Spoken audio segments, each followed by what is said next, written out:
muna. Buksan mo Kita na kita eh. Hindi makapawang order dyan, di ba? Uy! Nasaan si Gabo? Mang Elton, shot muna tayo!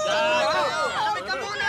Yung nga akong pinaglololo ko. Alam nyo, pag nalaman kong pinagtatakpan nyo o itinatago nyo si Gabo, pati kayo madadamay sa reklamo ko sa polis. Ito naman, grabe naman. Relax ka lang, relax lang. Eh, paano nga ako magre-relax?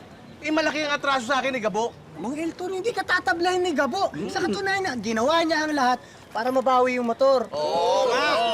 Nasa kanya na yung motor? Relax lang ho kayo, Mang Elton. Maibabalik din ho yung motor nyo. Basta magtiwala lang ho kayo kay Gabo. Di paano nga ako magtitiwala kay Gabo? Parang may igbang kinikilo si Gabo eh. Ano bang racket niyan? Bakit kailangan gamitin niya yung motor? Isa sa secret. Secretary. Oo, secretary. Maganda siya magsulat eh. Oh, grabe. Huwag niyo ako pinaglololo ko, ha? Siguraduhin niyo lang na nakay Gabo na yung motor. Dahil kung wala, isusuplong ko kayo sa polis.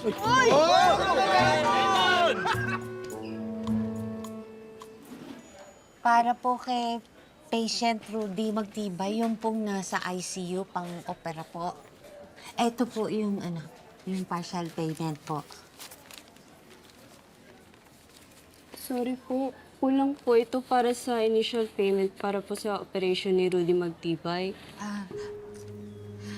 Ma'am, baka naman po pwedeng payagan niyo na. Promise po, magbabayad naman po kami. Maoperahan lang po. Pasensya na po, ma'am, pero hindi po talaga allowed sa hospital na to yung kulang yung payment po.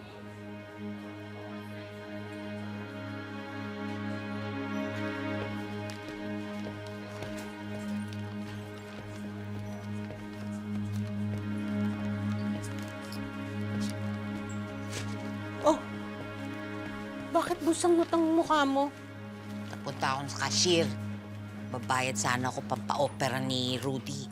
Kulang pa rin. Teka muna. Pampa-opera? Saan ka kukuha ng pera? Alala mo yung babaeng pumunta sa bahay? Oh. Di ba sabi niya, gusto niyang tumulong? O di, humingi ako. Binigyan ako, tinanggap ko. Ano? Kinausap mo yung babaeng yun? Eh baka di ba, sabi niya, gusto niyang makipag-areglo? Oh!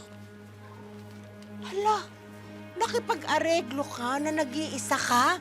Aba, ang katumbas nun eh parang binenta mo na yung dangal mo, yung dignidad mo. Anong gagawin ko?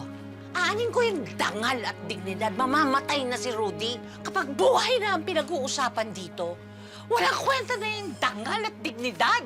Hindi ba gumagawa naman ng paraan si Gabo? Naniniwala ako na gagawin niya yun.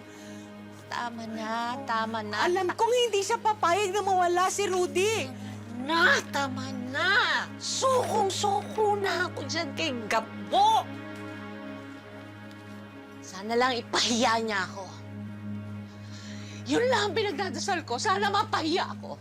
Sana gumawa siya ng paraan para maitawid natin ang buhay ng tatay niya.